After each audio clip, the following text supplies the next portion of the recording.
Variety ആയിട്ടുള്ള ഒരു family പാപ്പ് ഒരു ഗോൾഡൻ പോപ്കോൺ ആണ് മേടിച്ചിരിക്കുന്നത്. അപ്പോൾ ഗോൾഡൻ സിൽസ് എന്നൊക്കെ എഴുതിയിട്ടുണ്ട്. അപ്പോൾ നമുക്ക് ഇത് എന്തായാലും ഒന്ന് ട്രൈ ചെയ്ത് നോക്കാം. അപ്പോൾ ഇതാണ് നമ്മുടെ ഫാമിലി പാക്ക് വെറൈറ്റി പോപ്കോൺ. അപ്പോൾ നമ്മുടെ പോപ്കോൺ ഇവിടെ റെഡി ആയിട്ടുണ്ട്. അപ്പോൾ നമുക്കിത് എടുത്ത് കഴിച്ച് നോക്കാം. നമ്മുടെ പോപ്കോൺ കഴിച്ച് നോക്കാം.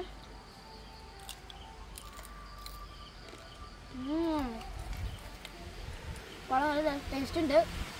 ഉണ്ടോ?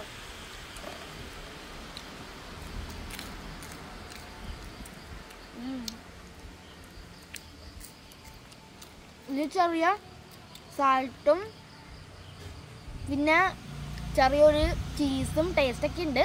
എന്തായാലും എനിക്ക് ഇഷ്ടമായി. നിങ്ങൾക്കിത് കഴിച്ചിട്ടുണ്ട് കമൻറ്റ് ചെയ്യണേ. നല്ല ഗോൾഡൻ കളറാ, കൊള്ളാം.